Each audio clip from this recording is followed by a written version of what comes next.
segunda clase pública, sobre la temática de indianismo o indianismos.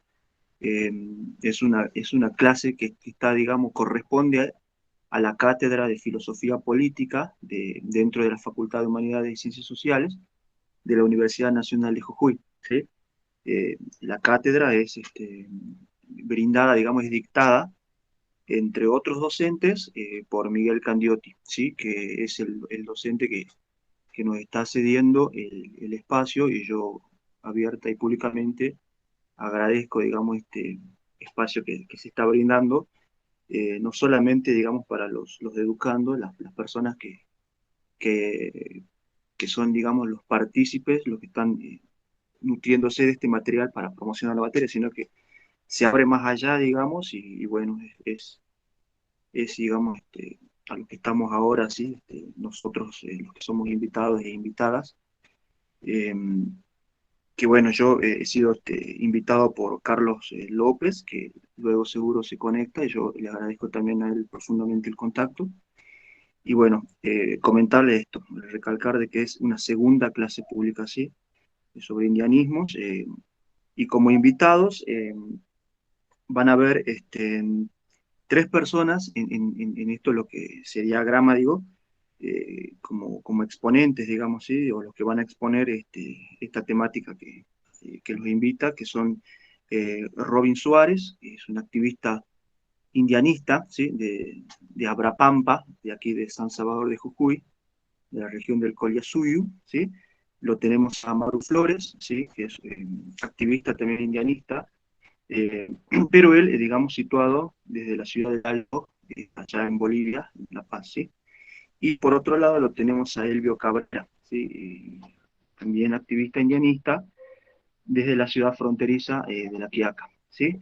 Y nos acompañan un intelectual, un filósofo muy destacado de acá de la región del Collasuyo, quien es Gustavo Roberto Cruz, ¿sí? Y también tengo anotado, digo, de que también se nos va a acompañar también una destacada intelectual, Valeria Durán, que también es de la ciudad de La Quiaca, ¿sí? Y bueno, los acompaña también quien les habla, ¿sí? Mi nombre es Cristian Román Cruz, eh, así que bueno, voy a estar, digamos, acompañándolo a ustedes hasta, en teoría, hasta las 21 horas, ¿sí? Que en teoría digo por lo que es el horario estipulado que tiene esta cátedra, ¿sí? Repito, de filosofía política.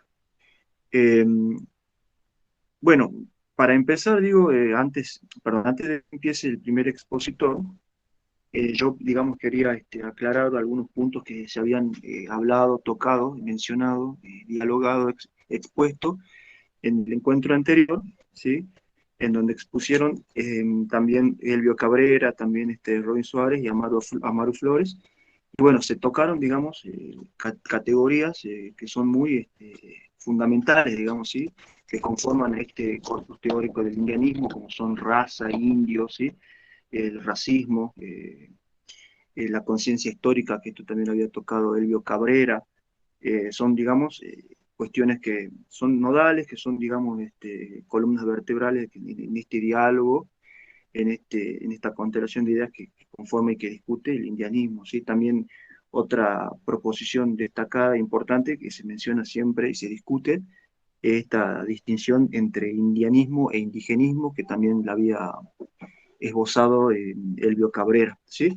Seguramente estas temáticas vuelvan, digamos, ¿sí? A explayarse hoy, quizás ampliarse más, o apuntillarse, digo bien, y quizás también se pongan en debate otros análisis, ¿sí? Sería eso también muy rico y enriquecedor, y más teniendo en cuenta la calidad de invitados que están ahora, ¿sí? Bueno, yo sin más preámbulo, eh, le cedo la palabra a quien me levante la mano primero, no sé quién quiere hablar, o bien, como vos, Amaru, ya habías levantado la mano, te cedo la palabra si vos querés empezar, digamos, con tu exposición. Sí, hermano, está bien. Bien, buenísimo. Te cedo la palabra, Amaru.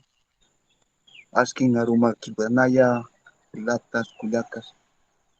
Muy buenas noches, aquellas noches.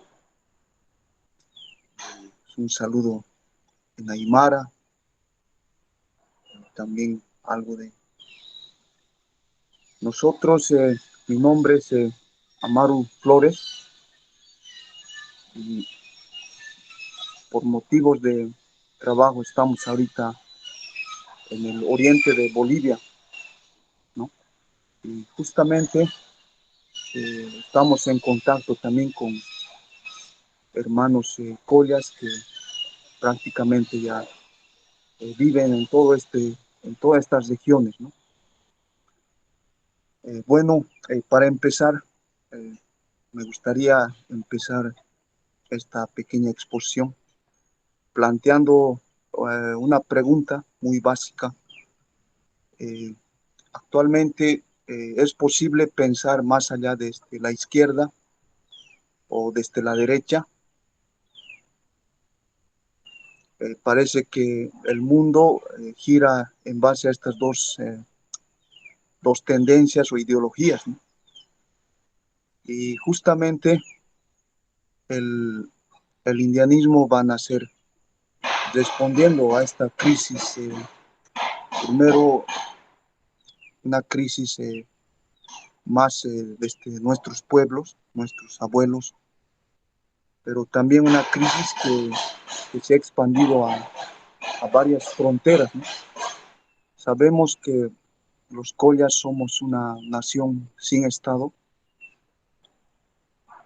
y también eh, necesitamos en realidad hacer un proyecto político. En ese sentido, el indianismo ha surgido como un proyecto político que necesariamente responde a la realidad del mismo Coya, ¿no? ¿Por qué indianismo?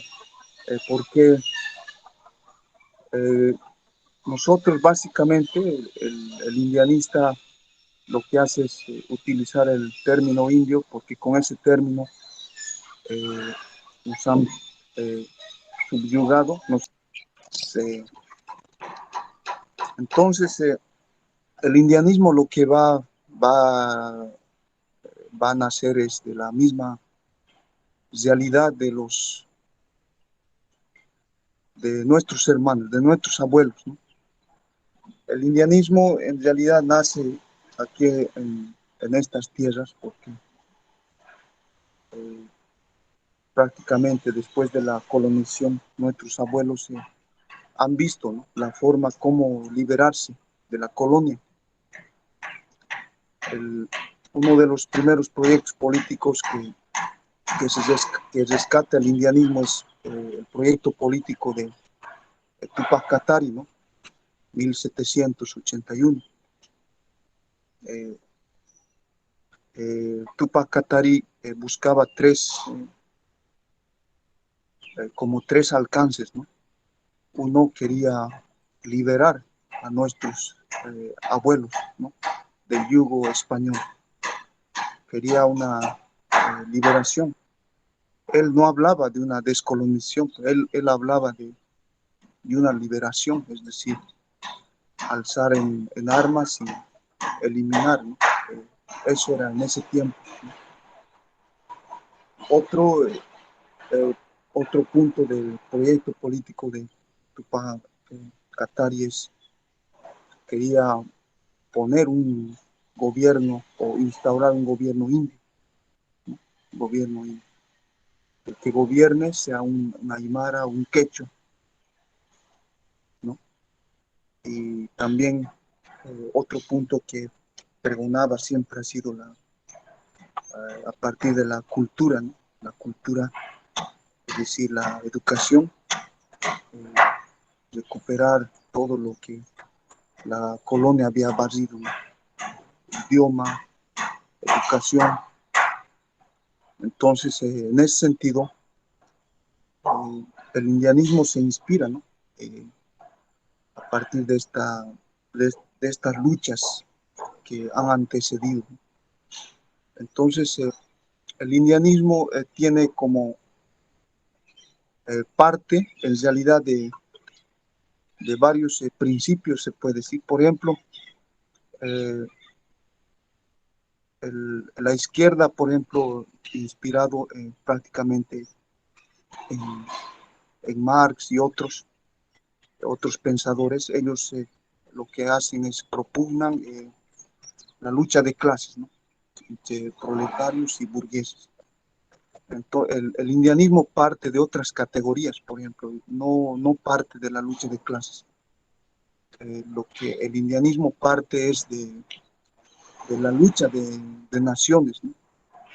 Nosotros como collas eh, no tenemos Estado.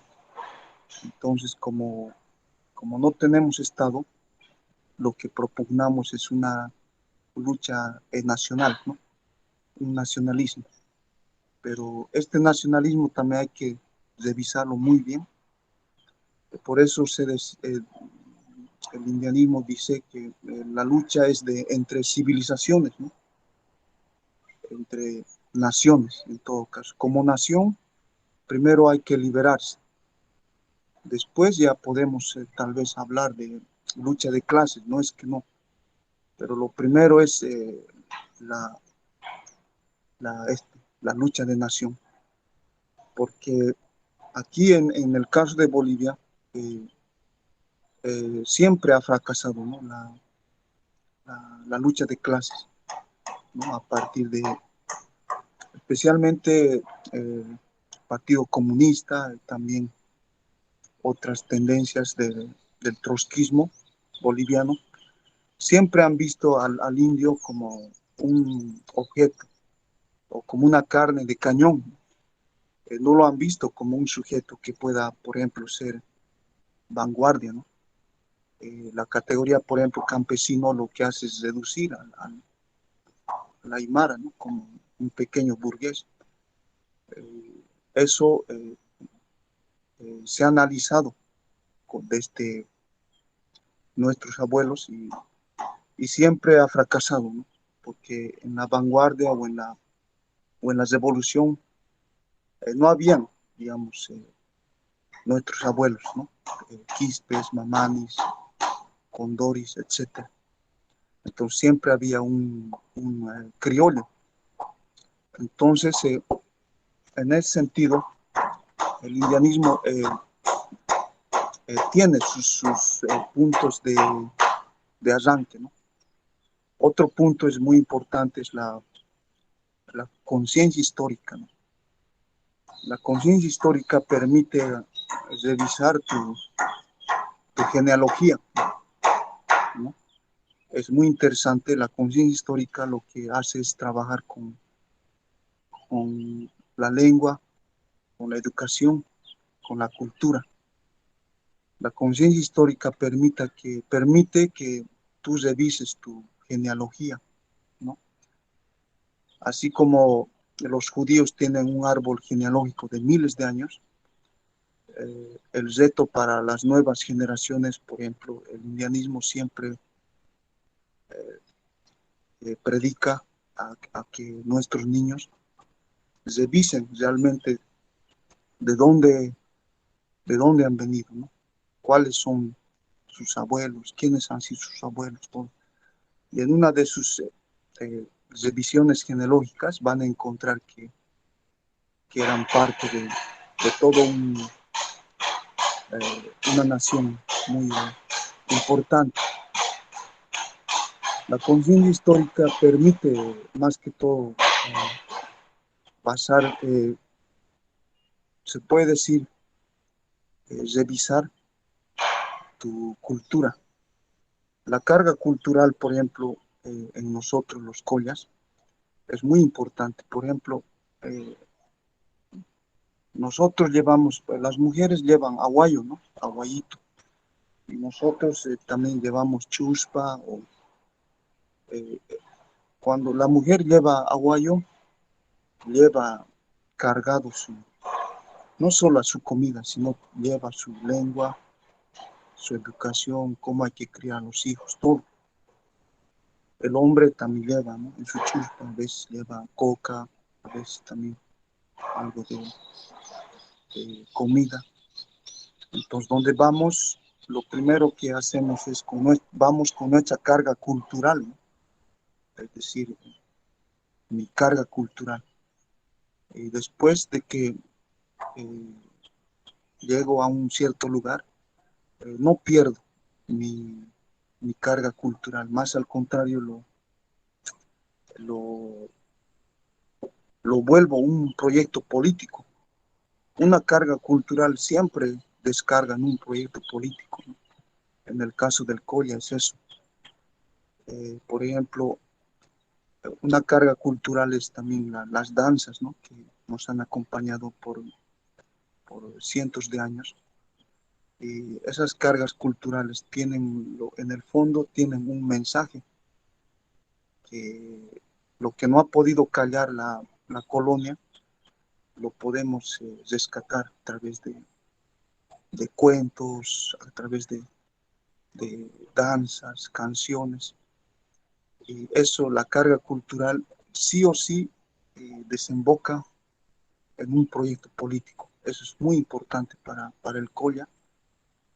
Donde va, lo que hace es primero descarga su carga cultural y después sí o sí diseña un proyecto político en base a el Colla es mercantilista, le gusta el comercio, lleva coca, el comercio siempre nos ha acompañado. A través de eso, sí o sí después plantea un proyecto político de acuerdo a su necesidad. Por ejemplo, aquí los collas que ya están en el oriente tienen su propio proyecto político, ¿no? A principio la huipala también era una carga, primero cultural, ¿no? Pero después ya se ha vuelto un proyecto político que hoy día acompaña a nuestros pueblos. Entonces, cuando el Colla llega a un lugar, lo que hace es hegemonizar, ¿no? Hegemoniza, no para mal, sino el Colla le gusta hegemonizar, ¿no? Pero no para su provecho de él, sino para, siempre también piensa, ¿no? En comunidad, en Ayllu. El Ayllu, por ejemplo, es parte de lo que siempre llevamos, ¿no? Donde vamos, siempre el Ayllu se convierte como una forma, un proyecto. Entonces, la conciencia histórica es muy importante, algo eh, que reivindica una y otra vez el indianismo, es el poder indio, ¿no? El poder indio, eh, el poder indio es una de las bases, ¿no? del indianismo que hoy día sigue vigente. Hay muchas cosas que ya están desactualizadas del indianismo, ¿no? Por ejemplo, hablar el racismo desde el indianismo también ya ha quedado corto, ¿no? Pero hablar del poder indio desde el indianismo aún tiene sentido, tiene fuerza. Pero ahora, ¿qué sería el poder indio, no? Fausto Reinaga en 1970, en el libro La Revolución India, dice, nuestra lucha no solamente es por tierra y territorio, nuestra lucha es por el poder indio. ¿Qué significa el poder indio? El poder indio busca prácticamente tres elementos, ¿no? En primer lugar, lo que busca es eh, la pirámide social o política que existe hoy día está diseñado, ¿no? Arriba están nosotros les llamamos los caras, ¿no? Los caras, los hijos de los españoles, son una minoría en la pirámide. Más abajo los mestizos y la gran masa siempre ha sido el indio, el colla, ¿no? Entonces, lo que propugna el indianismo es que queremos eh, reinvertir, ¿no? Esta pirámide social o política, queremos voltearlo. Es decir, que el indio llegue al poder. Ahora, llegar al poder no solamente, no es lo que muchos entienden, el poder, que llegar al gobierno, llegar a... No, no es eso tanto el poder. Eso, por ejemplo, es una forma occidental, ¿no? De ver el mundo, de ver eh, el poder. Nosotros vemos el poder de otra manera. Por ejemplo, ¿qué sería poder? En mi caso, yo tengo experiencia. Yo estoy en una comunidad, hay aquí collas, también hay de otros pueblos, pero la educación es prácticamente occidental, netamente occidental. Se lee todo de occidente, se repite, se memoriza, ¿no? Entonces, ¿qué tengo que hacer yo? Tengo que abrir una biblioteca para los niños, ¿no? Y a partir, teniendo ya una biblioteca, lo que tengo que hacer es ya dar cursos o talleres de idiomas o danzas. ¿Para qué? Para que no se pierda nuestra identidad. Entonces, eso es poder. El poder se confronta con poder, ¿no? Si la colonia o el invasor tiene su escuela, nosotros tenemos que tener nuestro espacio para que nuestros niños no pierdan su, o su identidad, ¿no? Eso es una forma de poder, ¿no? Ahora, eh, el poder también significa que eh, hay que preparar, ¿no? A nuestras generaciones. Por ejemplo, el año 2000, en la ciudad del Alto había lo que es la guerra del gas, ¿no? El bloqueo de caminos, todo eso. Todo ha sido organizado prácticamente por un movimiento indianista, ¿no? A la cabeza de nuestro hermano Malco, Felipe Quispe. Él, por ejemplo, es indianista, ¿no? Lo que el Malco rescata es la esencia misma de Tupac Katari, ese proyecto político. Entonces, ¿qué buscaba el Malco? El Malco buscaba el poder indio, es decir, siempre él decía, ¿no? Una vez ha convocado una reunión en Achacachi, y textual dice, ¿no? Yo quiero, vamos a hablar de presidente a presidente. Entonces ya el Malco lo que hacía es eh, ser autoridad, ¿no? Ser autoridad.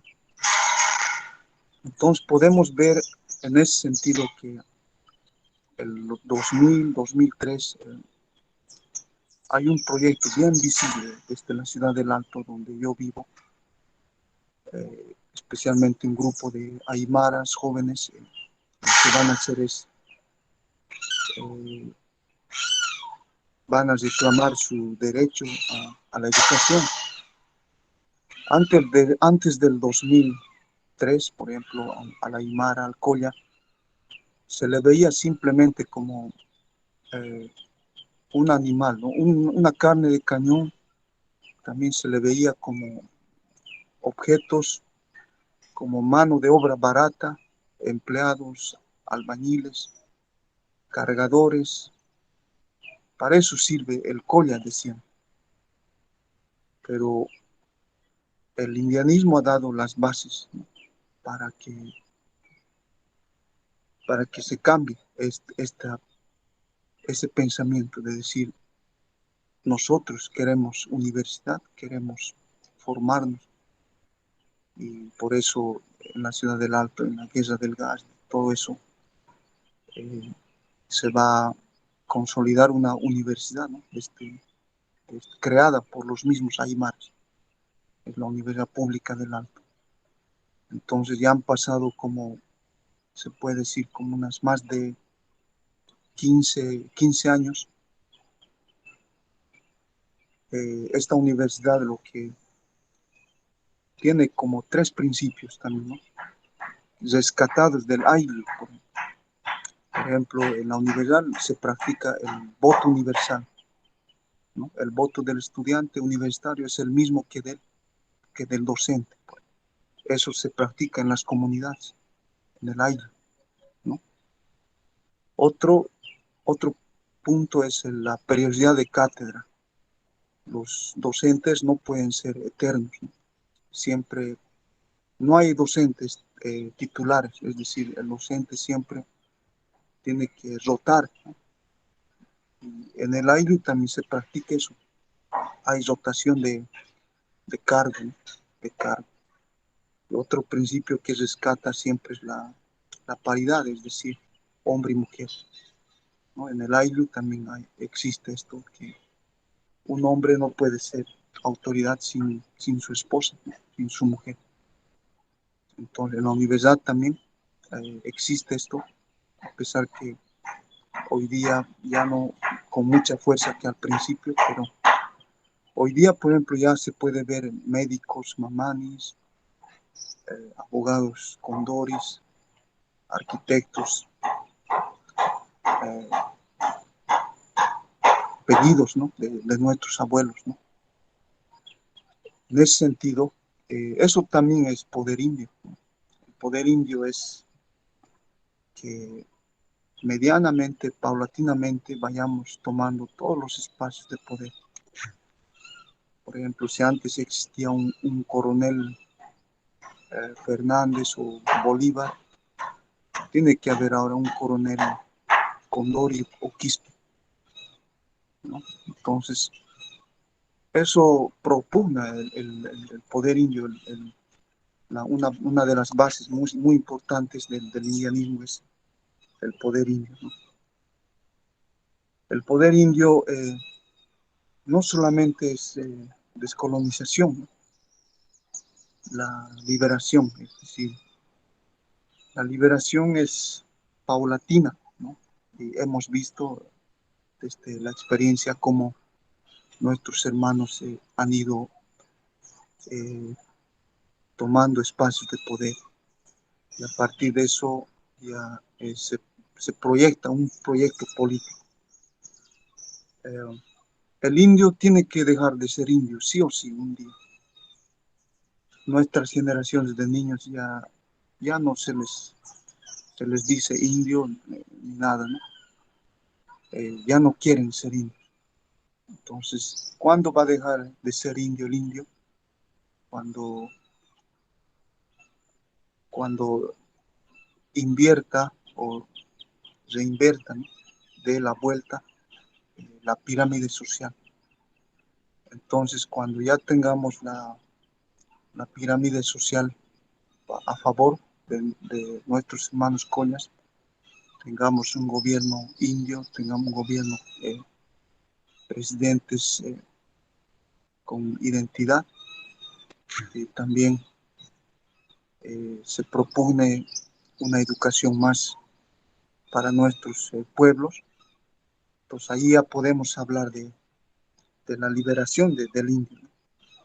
Entonces, a manera de resumen, puedo tratar compartir esto, ¿no? Estos pequeños principios del indianismo. Hoy día el indianismo ha sido cooptado por el gobierno de turno del MAS, ¿no? Hay muchas cosas, muchos elementos que lo ha, eh, lo ha politizado, también lo ha instrumentalizado a su favor. Desde el gobierno del MAS, por ejemplo, al indio lo que se ve es un sujeto indígena, pues lo ha folclorizado, ¿no? Y también solamente ha instrumentalizado muchos elementos. Por ejemplo, la huipala es, ha sido ha sufrido tal instrumentalización que hoy día los repugnan muchos pueblos de aquí del oriente, ¿no? Cosa que no debería de ser eso. La huipala más bien al principio unificaba, la huipala representaba todos los pueblos indígenas o indios que existían en este territorio, ¿no? Para terminar, me gustaría, ¿qué busca actualmente el indianismo en este tiempo? Eh, Estamos buscando, desde mi punto de vista, alianzas, ¿no? Queremos hacer alianzas. Ya tenemos acercamiento, por ejemplo, con el confederalismo democrático que propugnan los kurdos, ¿no? Los kurdos, la nación más grande sin Estado del mundo, plantean, ¿no?, el confederalismo democrático. Y ellos sí tienen en ese sentido más avances que nosotros, desde Turquía, Siria, Irak, Irán. Ellos tienen una dinámica muy interesante cómo se mueven, ¿no? Entonces, lo que queremos en este tiempo es, eh, vamos a intercambiar con, ah, con el Parlamento kurdo bibliografía, es decir, libros, ¿no? Libros que ya hay proyectos de que se van a traducir a la Aymara. El confederalismo democrático eh, ayuda mucho, nos puede ayudar mucho, pero también a ellos les puede ayudar mucho lo que es el poder indio, ¿no?, o otros principios, la conciencia histórica y otros elementos. Eso es un primer acercamiento con el parlamento kurdo, que, que ya ellos vienen a visitarnos cada año. Y para el próximo año se tiene previsto un gran encuentro aquí de todo, en toda dimensión, ¿no?, cultural, político, etc. Por el momento lo que estamos haciendo es intercambiar bibliografía, ¿no? Mandamos, nos envían. Eh, Queremos hacer alianzas, ¿no?, con otros proyectos, por ejemplo, los etnocaceristas del Perú. Con ellos también podemos quedar con muchas, podemos coordinar muchas actividades con ellos.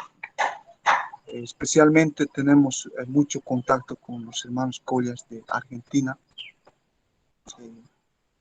Por varios años hay un grupo de hermanos que se han atrevido, por ejemplo, a reeditar la Revolución India. Hoy día tienen un proyecto de reeditar Ideología y Raza, el Tahuantinsuyo, y varios libros que van a ayudar. El indianismo no solamente debe quedarse en el escritorio, ¿no? Hoy día hay muchos interesantes intelectuales indianistas, Collas, escriben de manera muy radical, pero sin embargo tenemos que también volver vida, ¿no?, nuestra teoría. No queda tal vez en algún tiempo, si luchamos entre nación, eh, después tal vez no quede también, se puede hablar también de lucha de clases, ¿no? No es tampoco lejano, pero no al estilo de los comunistas bolivianos ni de los trotskistas, ¿no? Ah, realmente ellos odian el indianismo en Bolivia. Los que más odian son los trotskistas y los comunistas. Tenemos que hacer más acercamientos, diálogos, ¿no? Entonces, solamente eso estamos queriendo hacer más acercamiento con otros hermanos. Bueno, solamente hasta aquí. No sé si tienen tal vez alguna pregunta, podemos ordenarnos un poco mejor, ¿no? Bueno, muchas gracias, hermanos. Un jalaya, causachum. Muchísimas gracias, Amaru. Lo que propongo es, digamos, que vayamos escribiendo, digamos, los comentarios, preguntas, dudas, sugerencias, ahí en el chat, digamos. Luego, al final de las exposiciones, las leemos y quizás también quien quiera levantar la mano, bueno, hace su consulta, pregunta pertinente. Bien, tendríamos que seguir, digamos, con este orden y darle la palabra, o a Robin Suárez, perdón. Hola, sí, buenas noches a todos. Mi nombre es Robin. Eh, Agradecerle también por este espacio, ¿no? Por esta nueva invitación a esta segunda clase. Sobre todo también a la facultad y a los hermanos que hay que están, digamos, al frente de esta charla. Le voy a pedir por ahí a Carlos si pueden subir también un pequeño Power, que voy a ir explicando un poco, digamos, lo que desde nuestro punto de vista sería lo que explicaba Jaime, ¿no? El poder. Eh, Bien lo decía Jaime, o sea, el indianismo, a diferencia capaz de otros movimientos indígenas, es apoderarnos, digamos, de lo que somos, tomar poder, empoderarnos en todos los sentidos. ¿Y para qué? Digamos, ¿no? Para nuestra liberación, ¿sí? Le comento, ¿no? Un poco. Eh, Soy de aquí de Abrapampa. Abrapampa es como un centro colla. Desde siempre ha sido un cruce, digamos, para los valles, para las yungas, para la puna y para la quebrada.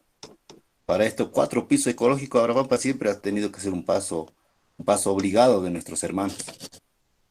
Y allí es que se empieza, digamos, a,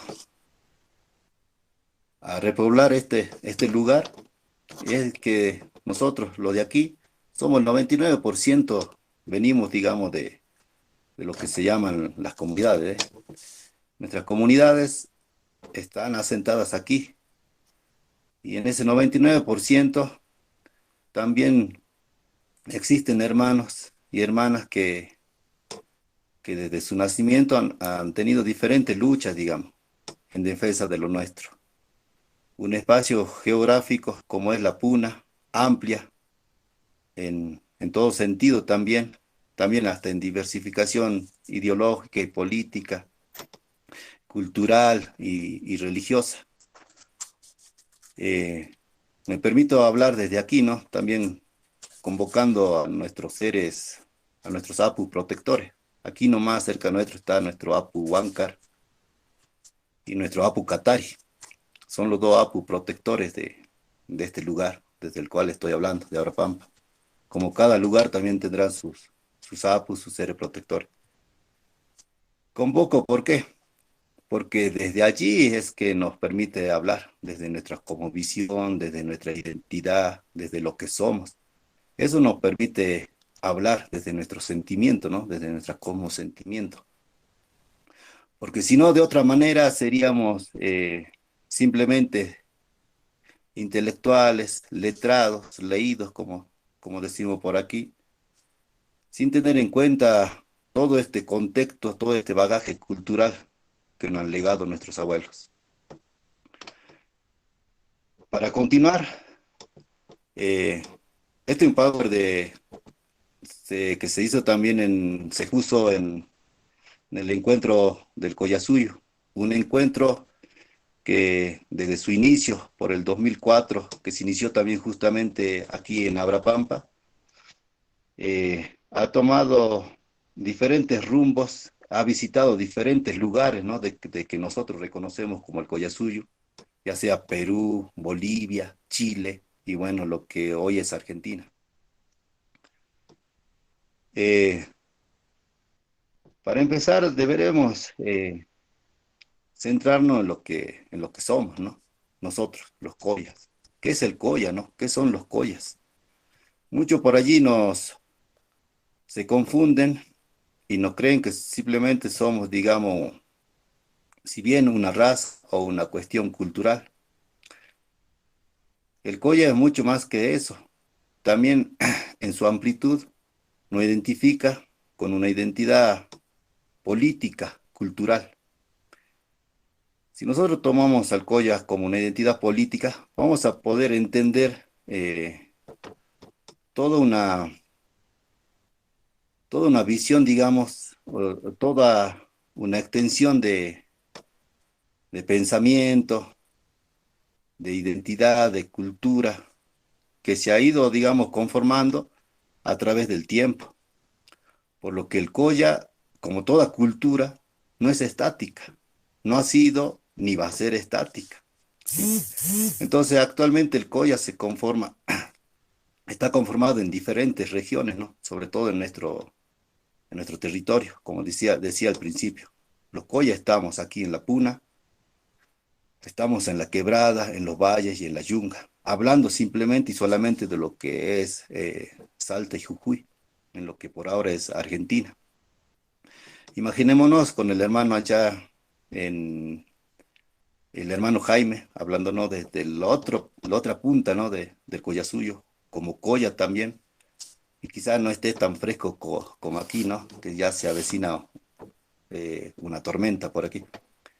Eh, entonces el Colla se ha ido diversificando por diferentes espacios, pero no ha sido desde la invasión o desde el nacimiento de la República, ha sido desde siempre. Desde esto hay vestigio suficiente, digamos, para ratificar que ha sido así.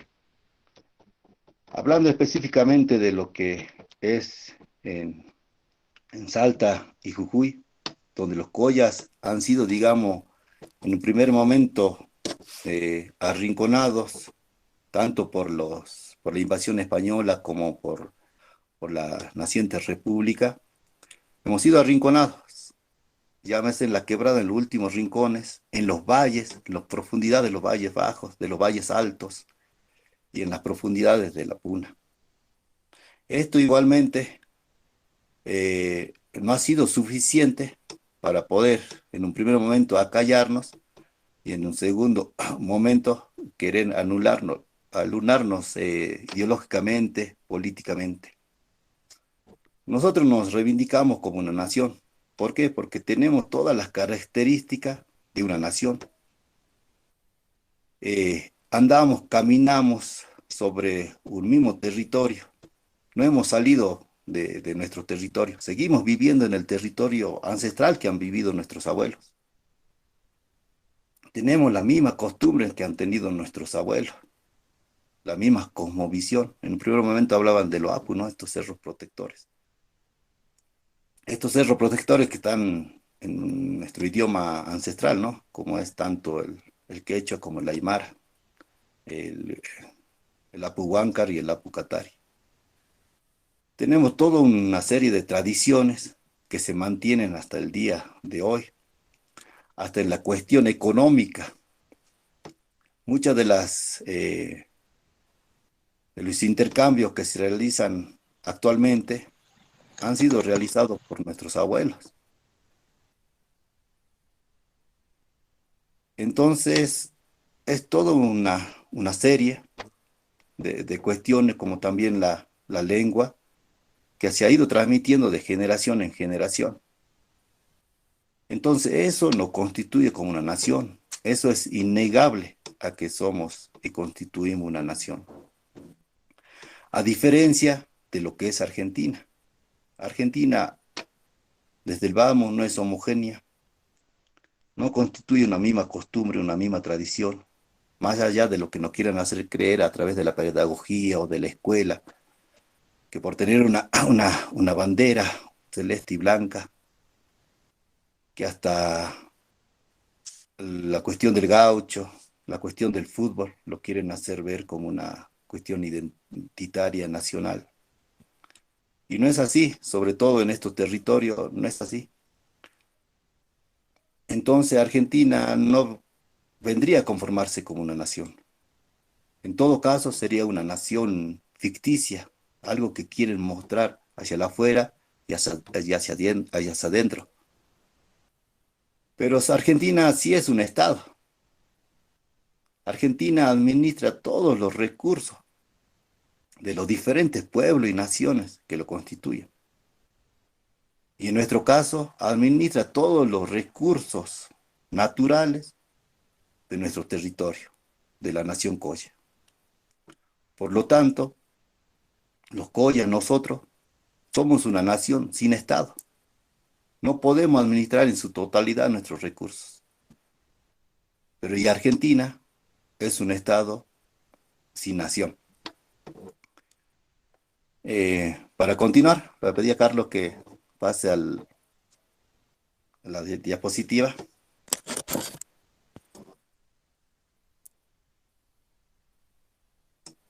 Bien. Entonces, ¿qué es lo que se puede plantear, digamos? Una cuestión es de diferenciar bien en un primer momento lo que es nación y lo que es Estado. Porque de allí se va a poder entender, digamos, toda una lógica que nos diferencia a lo que hace Argentina con nosotros, ¿sí?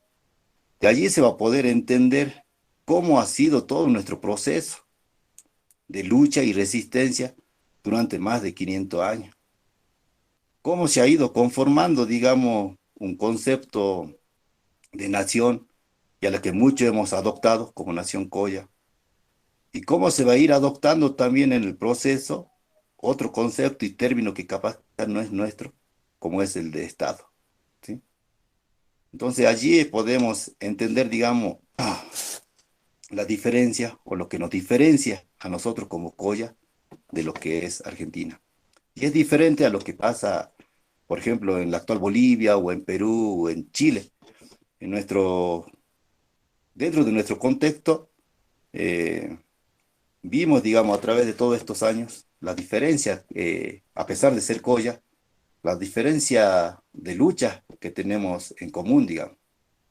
Bien lo decía el hermano Jaime, si bien no se habla de una toma del poder, pero sí se habla de un poder constituido. Muchos hermanos hablan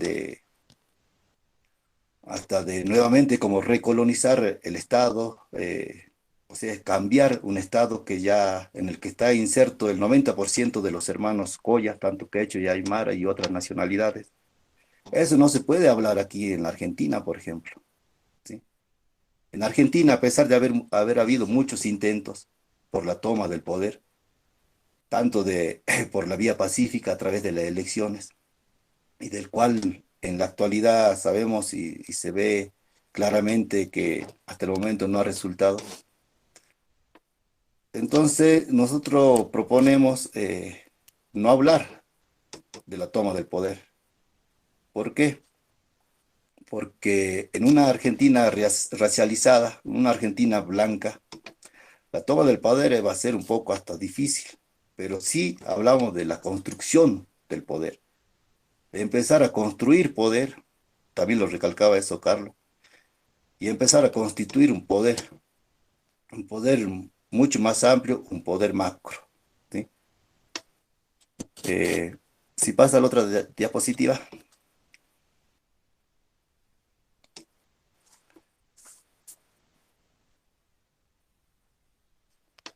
Ahora, un poco lo que decía también Jaime, y recalcando aquí con imágenes, de no somos la única nación sin Estado en lo que es nuestro planeta y en lo que es en el mundo.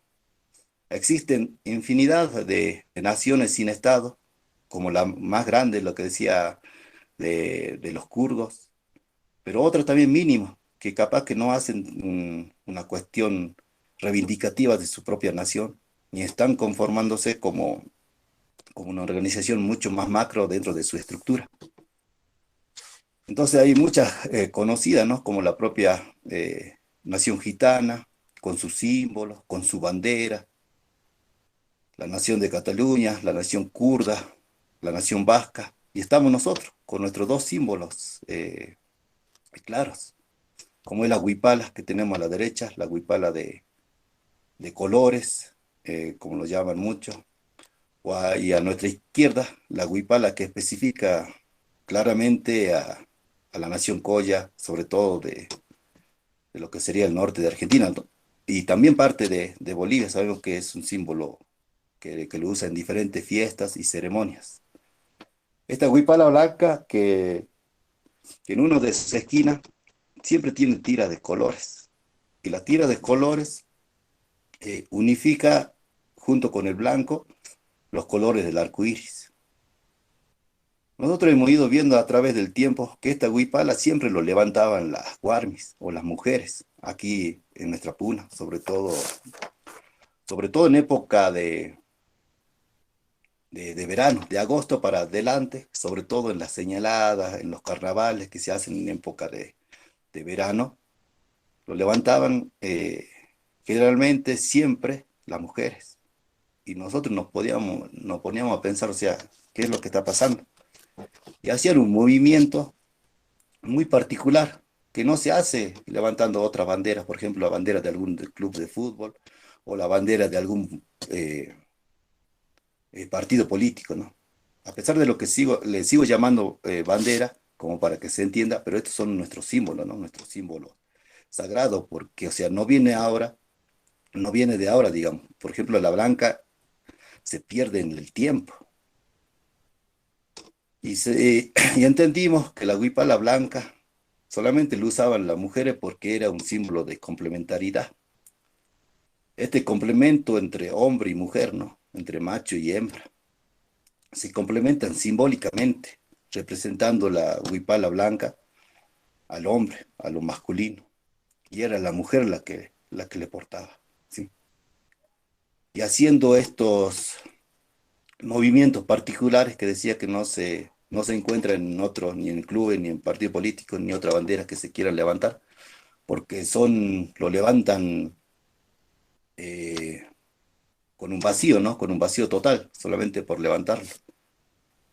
Y nuestra huipala se levanta justamente con toda esta carga simbólica y que representan nuestro origen.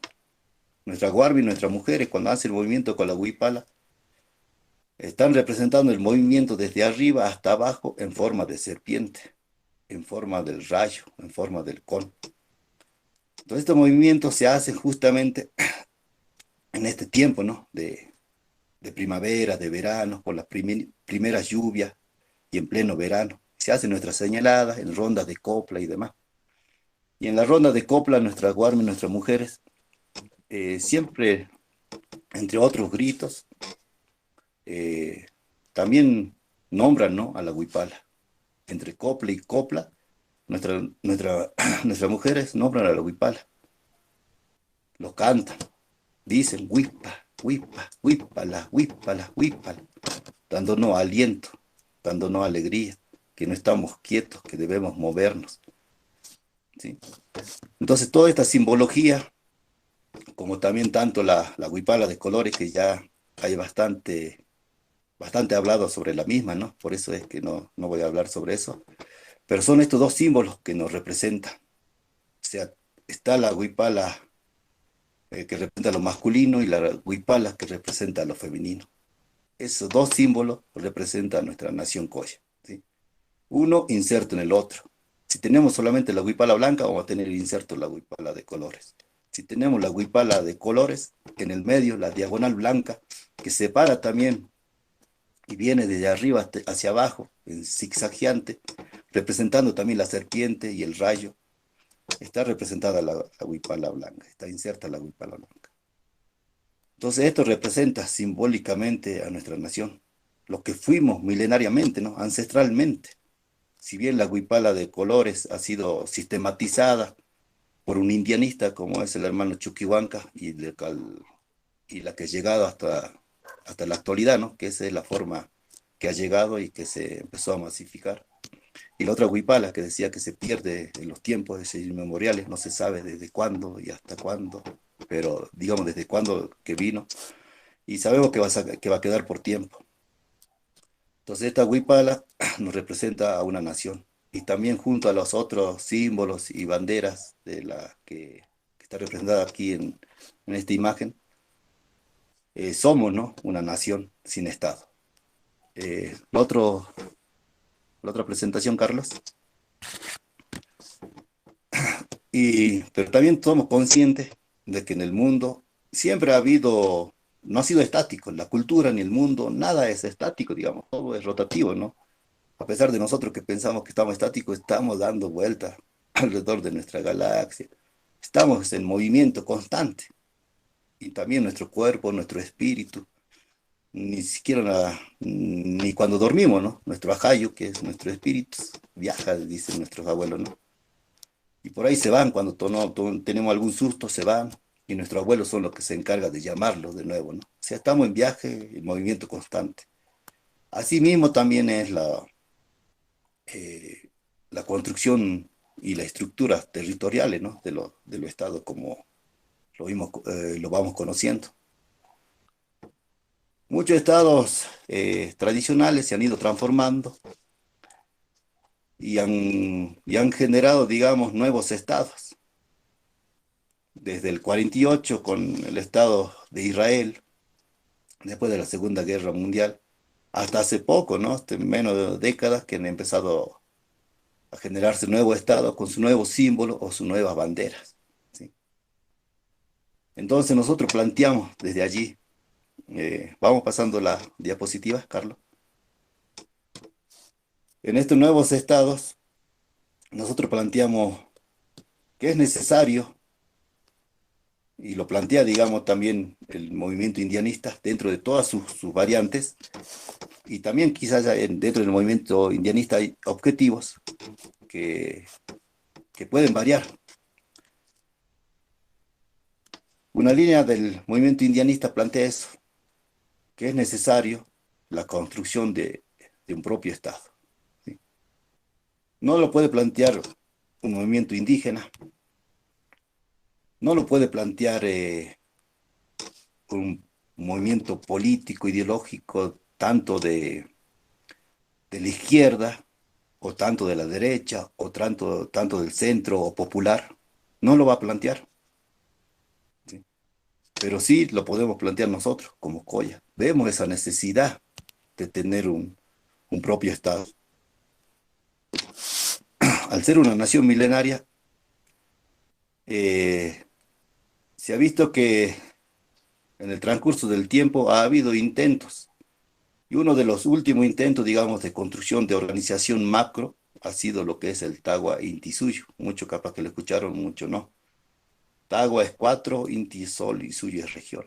La región de los cuatro Suyo. O sea, una estructura organizativa política y en la cual nosotros estábamos insertos, ha sido destruida, ¿no? Por por la invasión española. O sea, nosotros como Coya, capaz que a diferencia de otros pueblos o naciones originarias en la Argentina, nosotros sí tuvimos la experiencia de un Estado. Por eso creo que es necesario que podamos conocer nuestra historia, podamos conocer todo este proceso para que no nos sea ajeno, ¿sí? Y tampoco es ajeno para nosotros, digamos, una estructura política.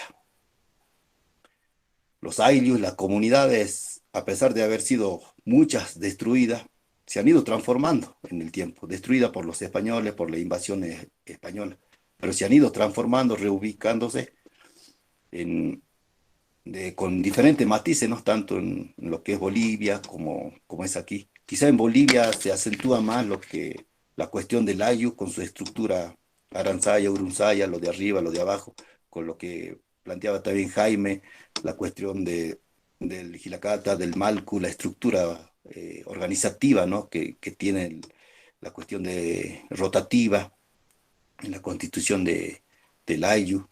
Aquí se diferencia un poco. Se diferencia un poco, digo, porque a pesar de no mantenerse en varios territorios la cuestión del ayllu, se ha ido adaptando a lo que el gobierno no ha dado como, quizás nosotros mucho planteamos desde el indianismo que nos ha dado como migaja, ¿no? Con una mala intencionalidad, que es el concepto y el término de comunidad. Del 90 para adelante, luego de la constitución, de la reforma, digamos, de la constitución, es que la nación Coya sus integrantes han podido reorganizarse en comunidades. Se han podido reorganizar en comunidades, pero para esto había toda una serie de pasos, ¿sí? Desde el censo, la personería jurídica, un montón de pasos y armar un estatuto, ¿no? Un estatuto de una comunidad. Y el estatuto de la comunidad tenía que estar de acorde a lo que planteaba el Estado provincial y nacional. Si no era acorde, ya era una traba más para obtener esta personería jurídica. Y ese todavía no terminaba el paso allí, no termina, digamos, el paso allí. El otro paso es conseguir y obtener el título de propiedad comunitaria, que es en la que está en la lucha varias de las comunidades, ¿sí? Entonces, esta figura que nos da el Estado Nacional, para muchos indianistas lo vemos como una traba en el sentido de que nos ha reducido cada vez más. ¿Por qué? Porque nos piden delimitar nuestro territorio, ¿sí? Nos piden delimitar nuestro territorio y nosotros quedamos aislados dentro de lo que es el mapa provincial de aquí de Jujuy, en pequeñas comunidades, ¿sí? Muchas comunidades se le plantea hasta el día de hoy que para obtener su título de propiedad comunitaria eh, no estén insertos dentro de su mapa territorial, por ejemplo, las salinas o las lagunas, y sobre todo con este auge del litio, ¿no? Que está aquí en la provincia. O sea, se está permitiendo obtener un título de propiedad, pero sin reclamar, por ejemplo, estos recursos naturales que nos pertenecen ancestralmente, ¿no? Entonces, fuera de ese mapa, quedan varios aspectos que nos pertenecen, como por ejemplo el subsuelo, nuestros recursos minerales. El Estado provincial y nacional te pueden reconocer como comunidad si reclamas solamente 50 centímetros del suelo, del piso, que sirve quizás solamente para sembrar. Lo que está más abajo no nos pertenece y lo que está más arriba tampoco nos pertenece como nación. Entonces, muchos hermanos, hermanas de organizaciones han entrado, digamos, a este juego del Estado, siguen participando en este juego del Estado y siguen reclamando ese pedacito territorial, ¿no? Que es la comunidad.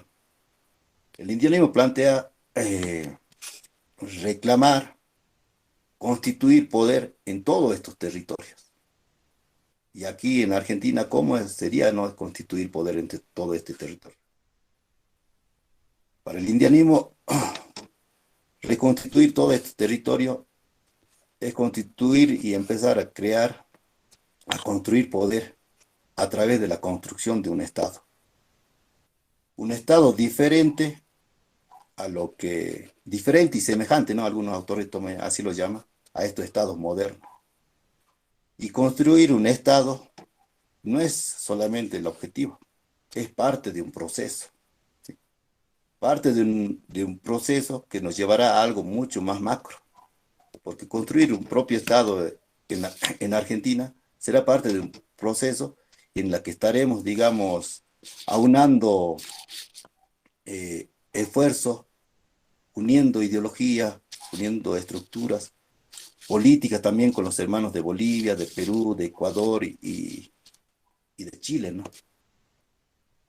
Por ejemplo, si los hermanos de Chile creen que solamente tienen el mar y el desierto, pues están equivocados, ¿no? Bien lo manifestaba un hermano aymara, ¿no? O sea, el Coya tiene el mar, el Coya tiene las salinas, el Coya tiene las yungas, el Coya tiene la quebrada, tiene la puna, tiene todo lo necesario para sobresalir como una nación-estado.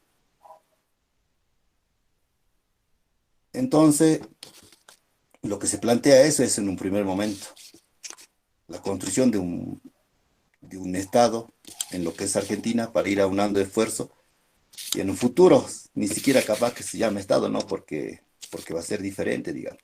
No es, no es de alguna manera continuar con todo este Estado moderno, sino al contrario, llegar un momento y destruir este Estado monocultural, este Estado patriarcal, este Estado que discrimina, este Estado que excluye. Y la forma en la que tenemos, como también lo dijo Jaime, ¿no? Aún está vigente allá y aún está vigente aquí, la cuestión de la cuestión de la rotación, ¿sí? la cuestión de la horizontalidad, de cómo las decisiones también es realmente participativa, de, de cómo eh, la participación tanto del hombre y de la mujer y de los niños es necesaria. O sea, es todo ese resabio que todavía eh, queda, digamos, de nuestra cultura, es volcarlo en la construcción de un propio Estado. Por allí, para hablar de lo nuestro y también de la construcción de un Estado, es muy amplio. Quizá en simples minutos no se puede entender. Pero lo que debe quedar claro es eso, que como nación aún seguimos vigente. Algunos hermanos, a pesar de plantear otras alternativas, muchos lo llaman más reales, ¿no? Pero lo real es que también es que estamos en un estado de Argentina, y para el cual vivimos, para el cual trabajamos, quizá muchos hasta capaz sueñan, pero para un estado ajeno, ¿sí? Nuestros hermanos mineros, cobrando quizás mucho más que un jornalero, que un albañil, o que un plomero aquí, pero sin embargo, ni siquiera teniendo lo necesario, ¿no? Para realmente vivir como nos merecemos, ¿sí? Sin universidades, sin ruta realmente transitable, donde podamos ejercer nuestro comercio, nuestra comunicación. Lo que conocen la ruta aquí en La Puna lo sabrán, ¿sí? ¿Y quiénes se van a encargar, digamos, de poder tener nuestra propia pedagogía, de tener nuestra propia universidad, de tener nuestra propia vía de comunicación, de fortalecer nuestra economía, ¿no? La llama y la vicuña se vienen hablando desde siempre, pero no hay trabajo en serio, más allá de que ahora ha empezado a ejercerse desde la propia comunidad. Y aún así ahí siguen habiendo trabas. La minera para poder trabajar para poder trabajar y pedir y tener, digamos, concesión sobre algunos minerales y que esos minerales, la mayoría se vayan para afuera y que queden casi nada, más bien perjuicio para las comunidades en las que están insertas y perjuicio para nuestro territorio y para nuestra nación. El gobierno provincial y nacional le exigen un 3% de su ganancia. Y esos 3% pueden ser hasta considerado en diversos impuestos o actividades que la minera deseen realizar. Si los hermanos propios de aquí, naturales, nativos, como dicen, hermanos Coya, quieren empezar a ejercer, digamos, también un poco su autogobierno, su autoeconomía, empezar a fortalecerse, no solamente va a tener estas trabas, ¿sí? Por ejemplo, en el caso de la vicuña, si a la minería se le pide un 3%, si uno quiere esquilar, solamente esquilar lo que es la vicuña, el Estado le exige el 10% de toda esa ganancia, ¿sí? Y no llega ni a una milésima parte de la ganancia que puede tener una empresa minera. Entonces, estos y demás consecuencias que nosotros lo vivimos a diario, por ejemplo, aquí se vive de solamente, si es que hay sobrevivencia, también es gracias a la ganadería y a la pequeña agricultura. Luego es ser jornalero o empleado también del Estado, ¿sí? No hay más.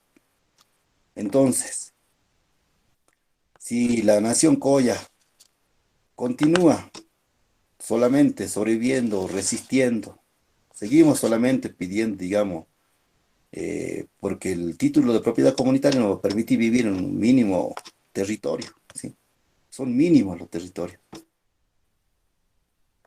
Si esto continúa así, si no se pone, digamos, un alto, si no hay una lucha verdadera, digamos, eh, por el poder, eh, estamos destinados cada vez a ser reducidos, no solamente económicamente, sino políticamente.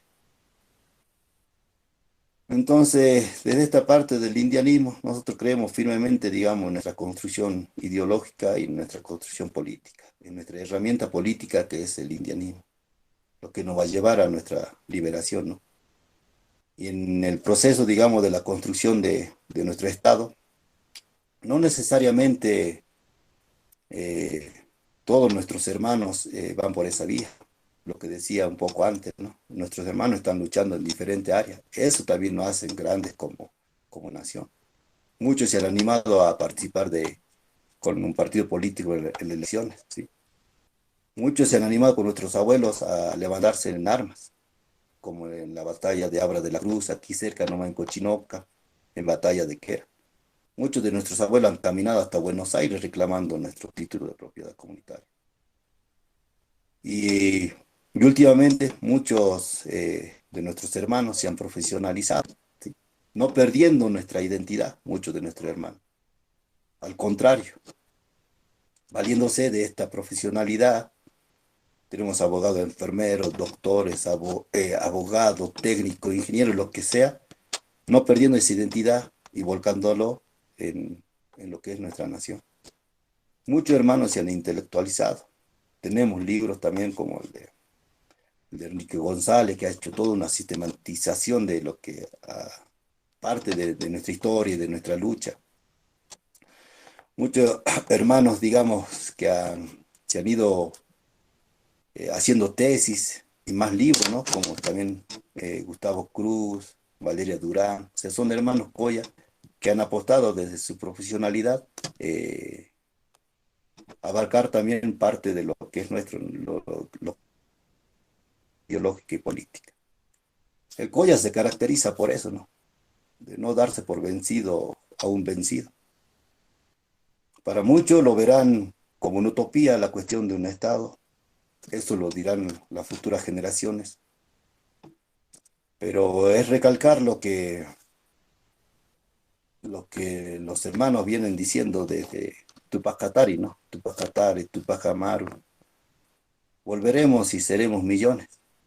Y esos millones debemos estar organizados, constituidos en beneficio de nuestra nación, en beneficio de nuestro pueblo, en beneficio de los que estamos y en beneficio de los que vendrán, salvaguardando nuestra Pachamama y salvaguardando nuestra espiritualidad.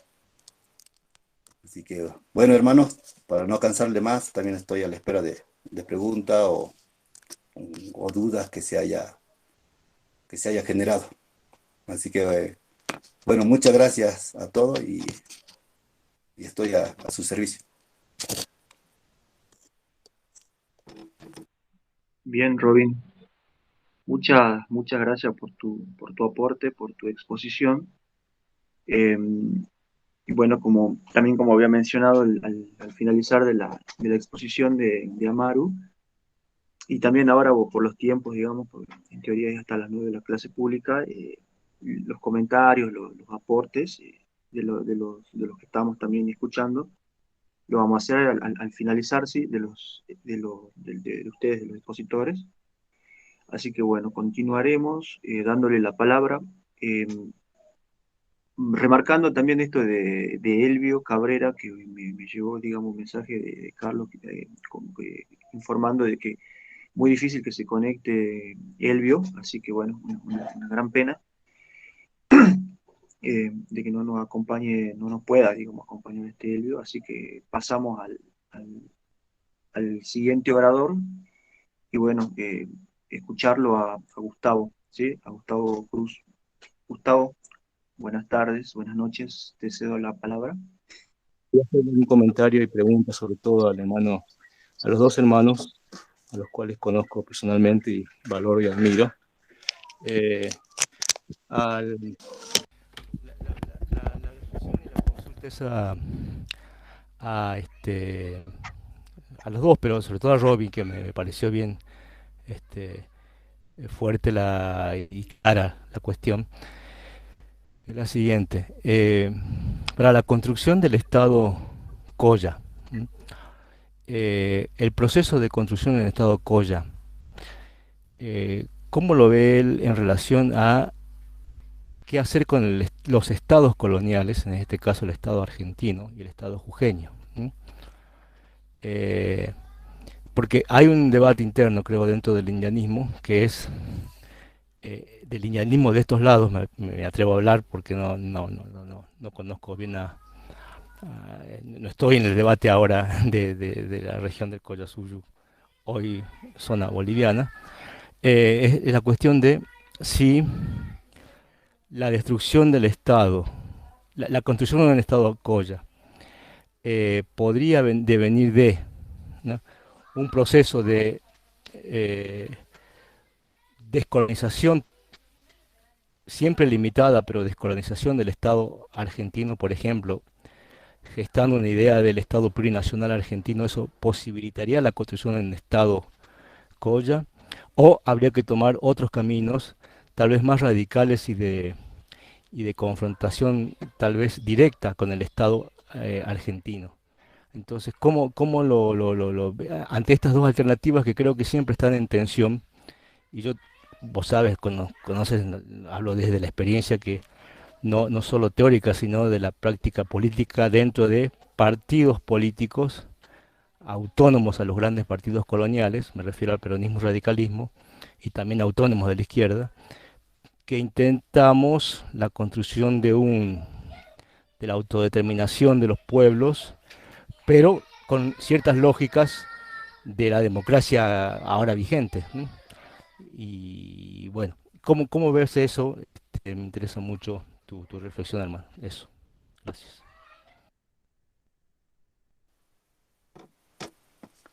Eh, por ahí creo que aquí todavía también la cuestión de la plurinacionalidad, que el Estado se haga cargo, el Estado argentino se haga cargo, digamos, de que existen otras naciones, todavía también está empezando, ¿no? No solo por la parte, digamos, del Estado argentino, sino también por parte de muchos hermanos, hermanas, movimientos también que llevan como bandera esto de la plurinacionalidad. Eh, Creo que va a pasar lo que está pasando en Bolivia, ¿no? Los hermanos indianistas allá también lo han visto. Y la plurinacionalidad, o sea, no va en paralelo ni ayuda, digamos, al proceso de liberación de nuestra nación. Y no ayudaría a la construcción de un propio Estado. Al contrario, creo que sería un paso más para la asimilación. Este proceso de argentinización, ¿no? Que se viene llevando a cabo desde 1810.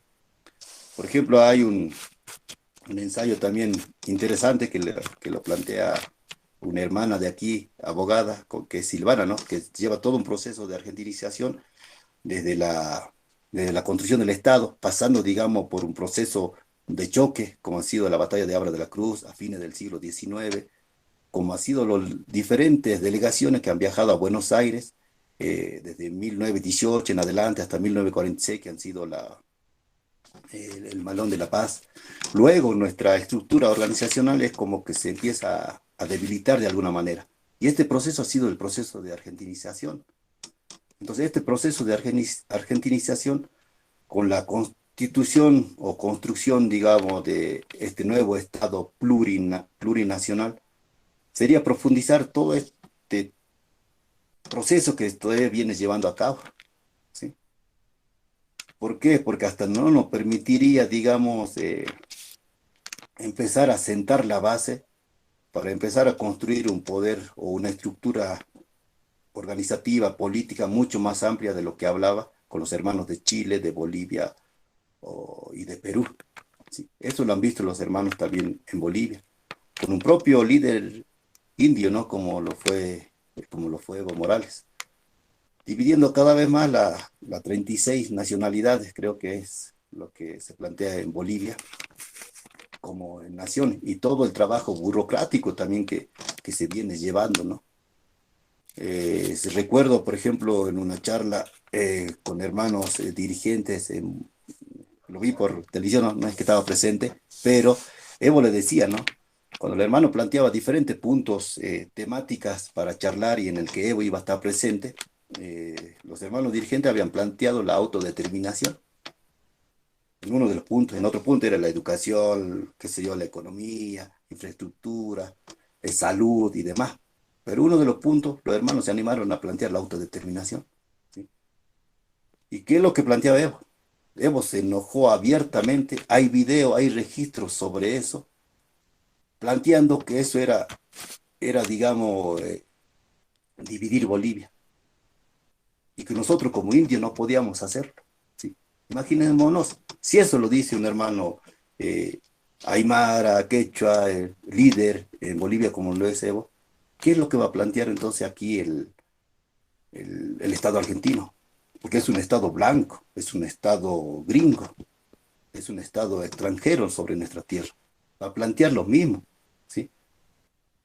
Entonces, para lo que ellos plantean como plurinacional es seguir siendo hegemónico en el poder, ¿sí? De figuras nos tomarán y los toman, y como los hermanos mapuche, como nación mapuche, nación toba, nación com, que nosotros también como nación coya. Pero si no tomamos eh, la soberanía total de nuestro territorio, va a ser muy difícil, digamos, que sea un aporte beneficioso la construcción de un Estado plurinacional. No sé si he podido responder de alguna medida la pregunta. Sí, muy claro, Robin. Muchas gracias. Voy a ir saludando, digamos, perdón, pasando revista, los saludos que nos fueron haciendo. Y si es que está, digamos, pediría por favor si se puede ir presentando, digamos, o adelantando eh, Valeria Durán. Bueno, nos saludaba Ailén Mariscal. Buenas noches, Ailén. Bueno, también agradecía a la exposición de Amaru Flores, Elizabeth Tanut Muhammad, al igual que Ezequiel Tupac, Dulce Pachi, también saludaba al hermano Jaime, Jalialia. Les consulto, pregunto, digo de vuelta si está Valeria Durán. Si no, lo que podemos ir haciendo es pasar, digo, a consultas, preguntas, aportes, comentarios que por ahí ustedes quieran hacerles, digo, a los expositores. ¿Sí? Si es así, pueden levantar ahí la mano. Bueno, ahí Gustavo levantó la mano. Gustavo, te vuelvo a ceder la palabra. Esta es una pregunta también a los dos hermanos. Eh, en Bolivia se desarrolló el catarismo como otra corriente política ideológica de origen quechua aymara.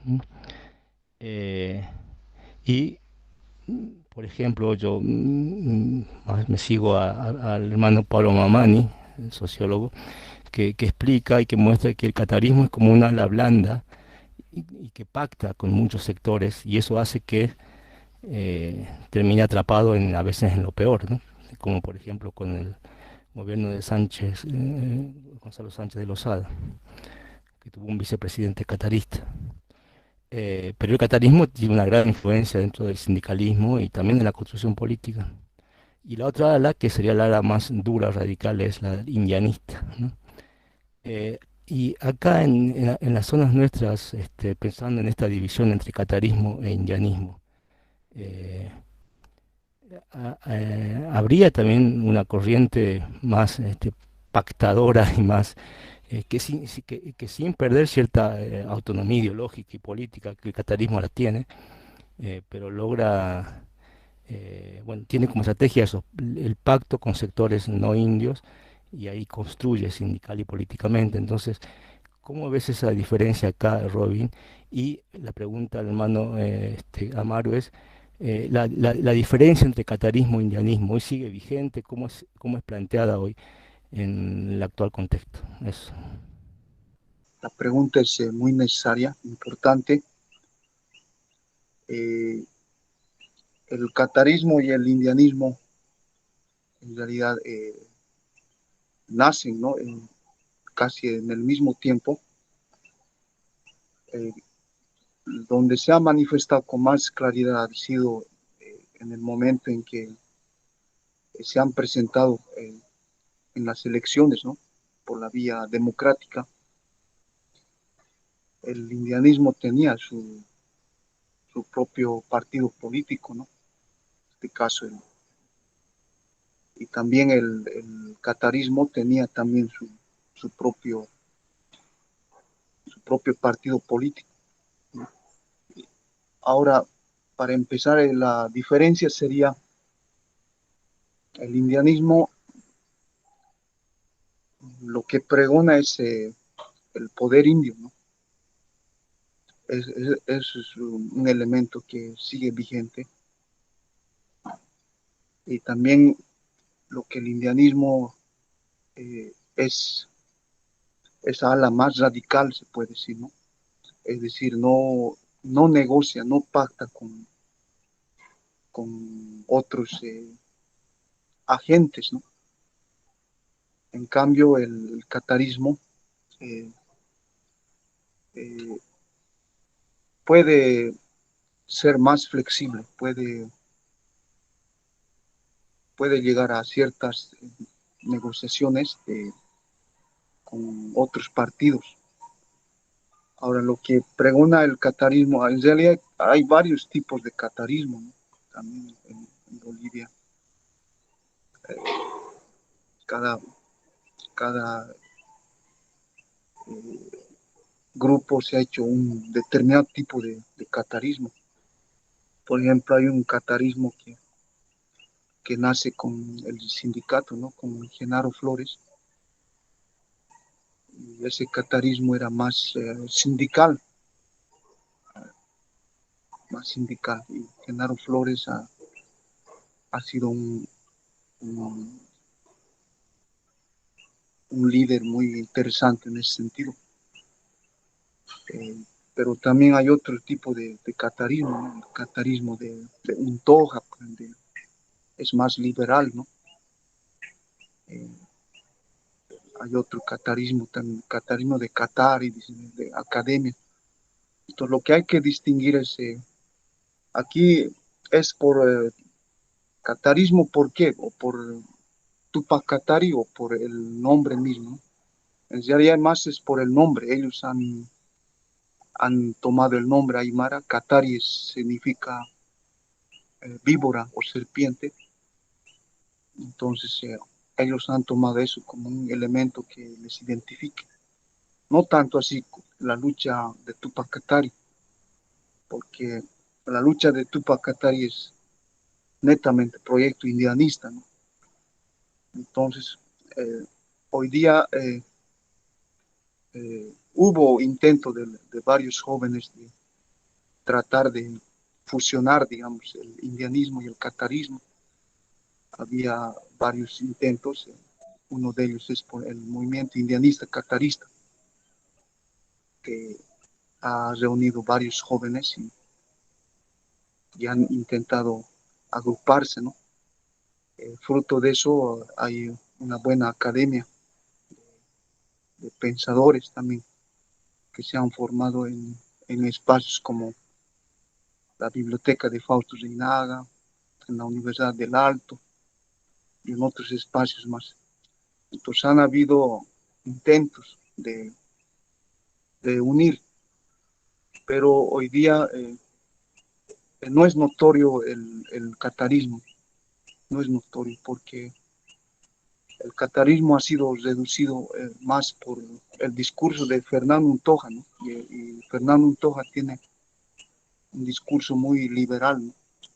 Por eso el catarismo prácticamente eh,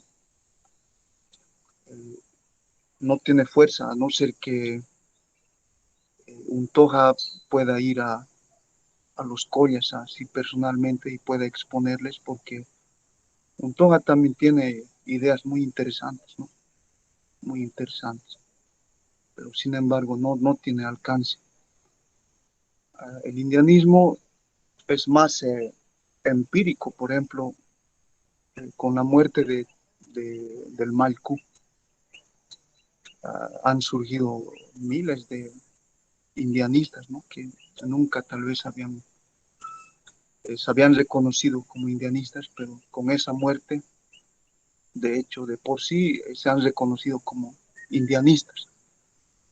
Ahora, aquí el punto más álgido o más importante para mí es analizar el tema del Estado, ¿no? Es decir, desde el indianismo, ¿qué plantea, qué tipo de Estado plantea el indianismo y también el catarismo?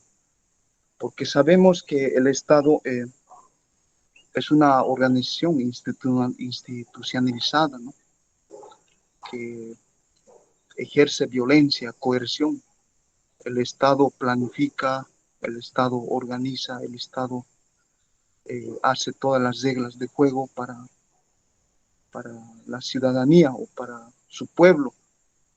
Ahora, el indianismo, de acuerdo a algunos avances de algunos hermanos, plantea otro tipo de Estado. No, en realidad ustedes deben hacer mucho antología, ¿no? Es decir, distinguir, desechar lo malo y retener lo bueno. Lo que el indianismo está intentando hacer es eso, digamos, en base a experiencias de otros pueblos, construir un modelo de Estado. Por ejemplo, como ya habíamos dicho, el Estado, la idea del confederalismo democrático nos puede ayudar mucho. Entonces, desde el indianismo lo que se hace es organizarse, ¿no? En células. Hay muchas células, grupos de hermanos que en La Paz, por ejemplo, hay muchos hermanos de 7, 8 personas que comienzan a debatir, intercambiar. Entonces creemos que el Estado no necesariamente debe existir, es decir, si las personas se organizan, ¿no? Desde sus espacios, grupo de jóvenes, grupo de, de barrio, grupo de espacios de bibliotecas. Entonces, estos grupos pueden fácilmente organizarse y, y, a partir de esa experiencia pueden plantear un modelo, ¿no?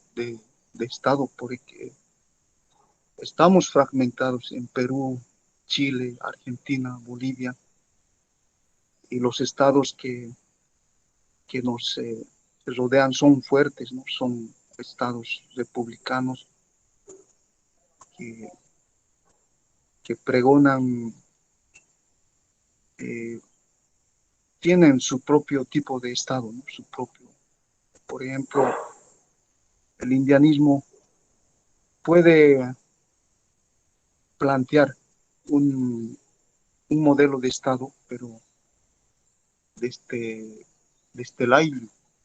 El AILU, por ejemplo, es la célula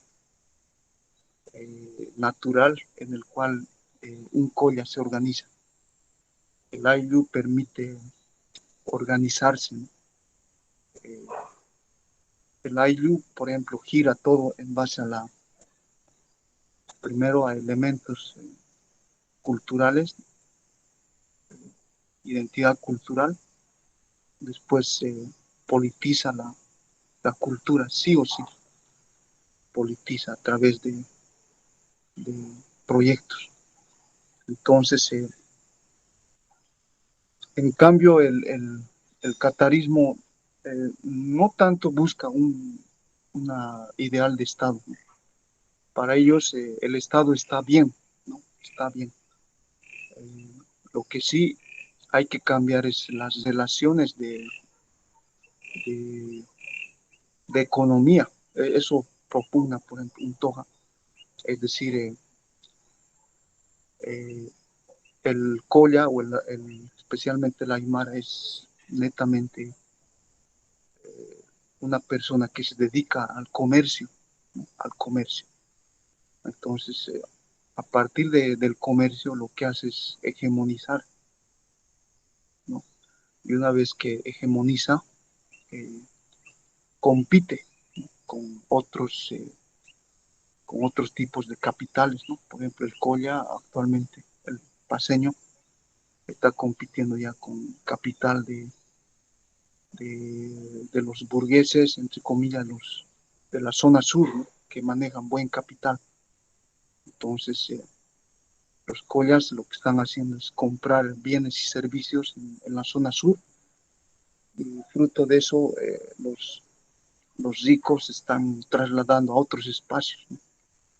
Entonces, al colla no, desde el catarismo, no le interesa tanto, digamos, un tipo ideal de Estado, sino más bien que el Estado mejore las condiciones económicas, ¿no? Que desde el Estado se lance políticas públicas, pero a favor del colla, pero no puede, ¿no? Por ejemplo, hoy día hay un ejemplo muy fácil, el contrabando, el comercio informal. Gran parte de collas vive del contrabando, ¿no? Con Chile, con Argentina, con Perú. Pero el Estado lo que más bien hace es recriminar, ¿no? Lo, lo persigue. Entonces, aquí lo que hace falta es políticas públicas desde el Estado, pero que apoyen el comercio informal, porque siempre el Aymara donde vaya, siempre va cargado de su aguayo, como decimos. Y donde vaya, sí o sí va, es como el judío, el Aymara es como el judío, sí o sí va a ser capital, sí o sí va a levantar su casa, su negocio, su tienda, ¿no? Entonces, desde el catarismo, legalmente el Estado tendría que plantear políticas públicas a favor del comercio informal, ¿no? Eh, y desde el indianismo lo que se plantea es de que es un modelo más allá del anarquismo, del marxismo o del mismo capitalismo. El indianismo lo que está intentando es organizar eh, células, ¿no? Células. Las células van a determinar qué tipo de Estado podemos plantear, ¿no? Esto va a ser difícil, eliminar a un Estado como, por ejemplo, no simplemente es por ejemplo, quemar la bandera de Argentina o la bandera de Bolivia. Los indianistas radicales lo han hecho eso, pero ¿qué más de eso? ¿Qué haya? ¿Qué se ha logrado con eso? Prácticamente nada, ¿no?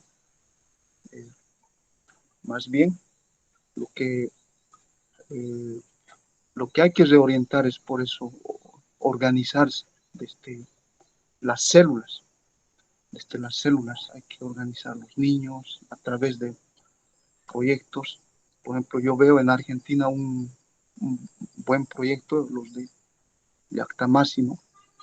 Sus hermanos se organizan eh, como una célula indianista, ¿no? Y a partir de eso, yo creo que se puede avanzar mucho, ¿no? Se necesitaría más células, ¿no?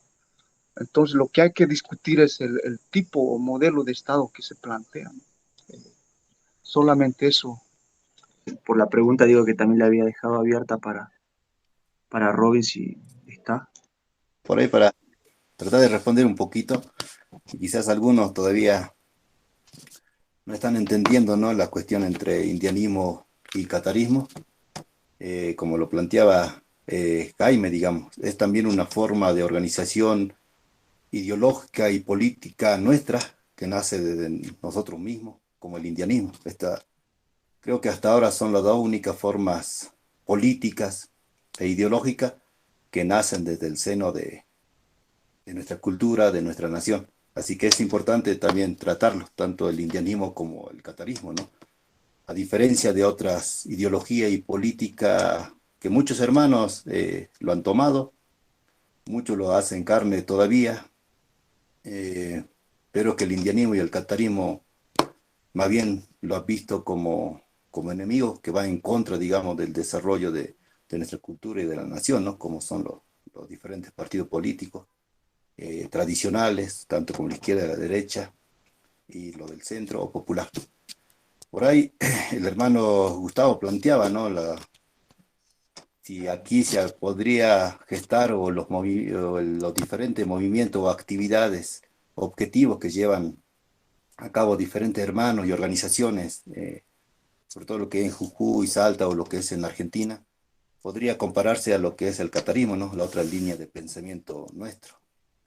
Eh, Creería que sí en algunos aspectos, más allá de que estos hermanos, digamos, no se identifiquen con esta línea política, pero muchos de sus aspectos, como bien él lo manifestaba, es, digamos, de alguna manera autónomo, ¿no?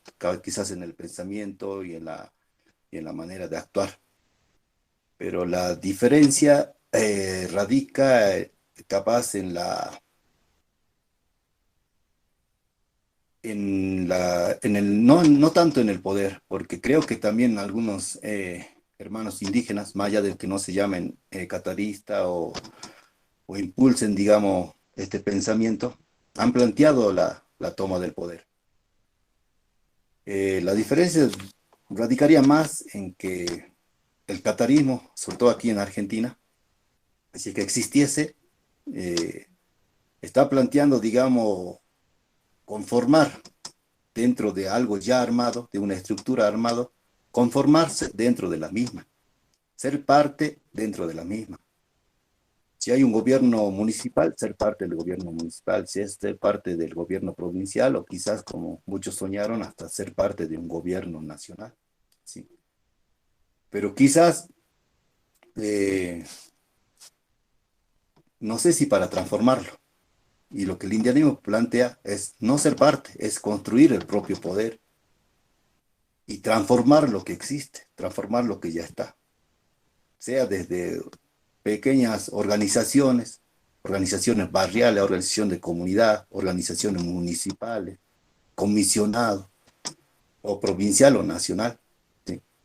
Es empezar a construir un propio poder nuestro para transformarlo y en muchas cosas y en muchos otros aspectos hasta para destruirlo, o que se saldrán por el propio peso, digamos, de esta nueva forma política, organizacional de la cual estamos pensando.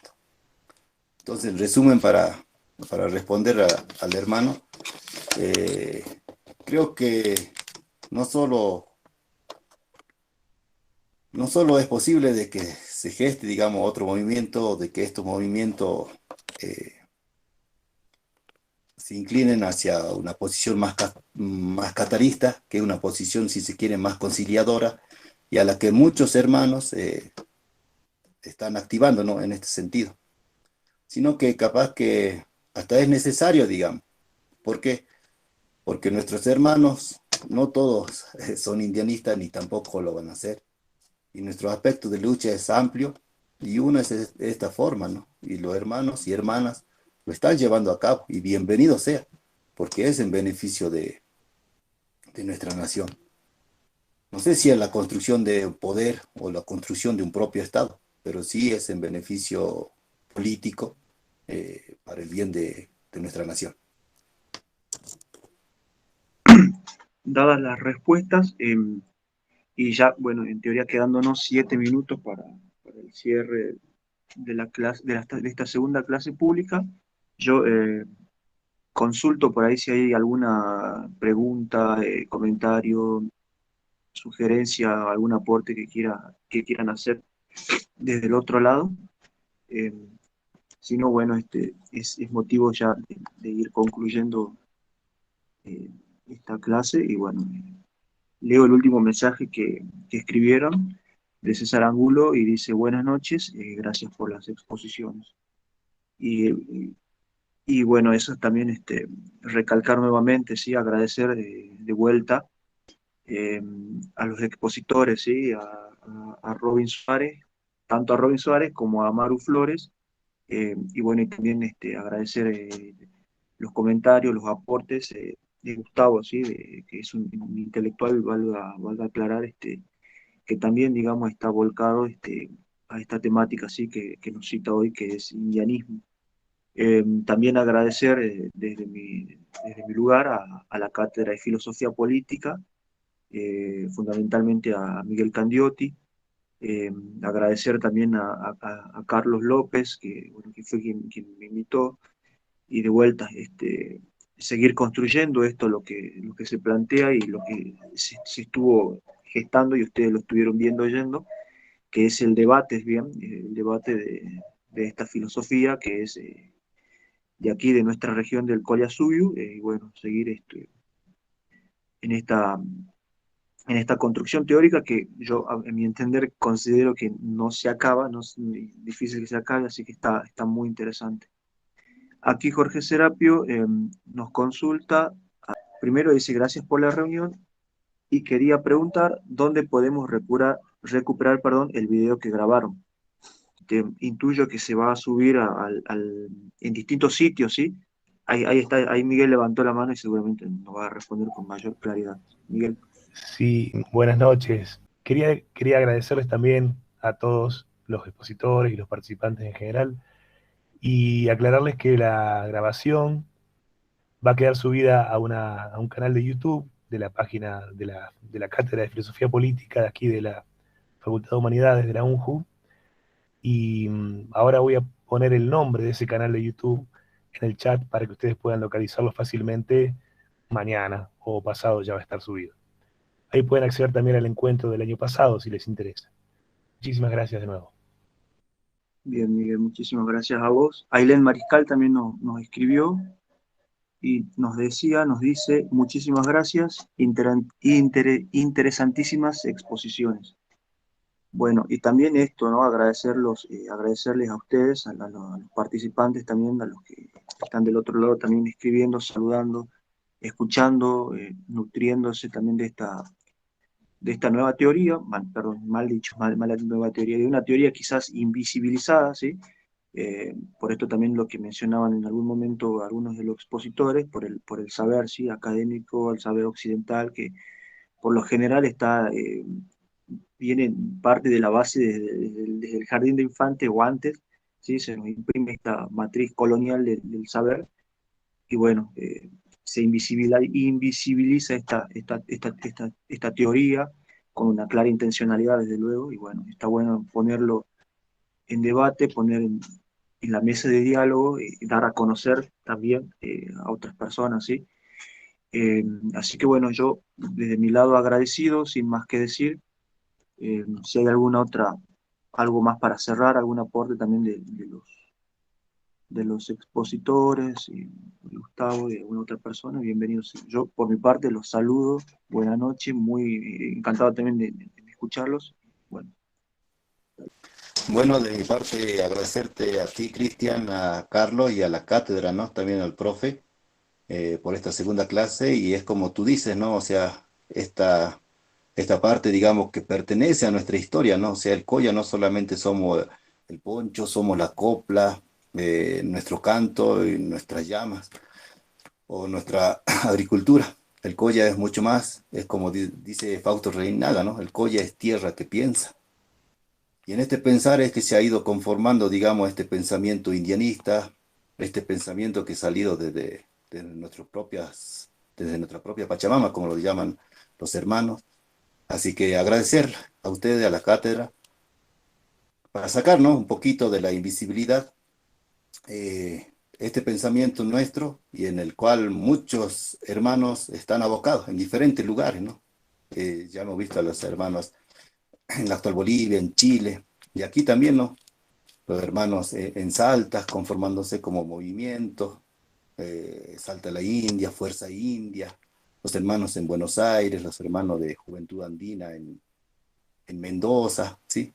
Y diferentes espacios también aquí en el propio Jujuy, tratando siempre, digamos, de fortalecer este pensamiento ideológico político que es el indianismo. Así que muchas gracias a ti y también a todos los que han tenido la posibilidad de escucharnos e invitarle, ¿no? De alguna manera a incursionar más en la lectura, en el análisis, en la investigación de lo que es el indianismo para que podamos construir entre todos este pensamiento, porque no está cerrado, como también y bien lo decía Amaru, una de las características de un propio Estado va a ser eso, ¿no? Que va a ser abierto, digamos, y que va a tener una característica cultural, espiritual y de donde poder potenciarnos como nación. Así que muchas gracias a todos.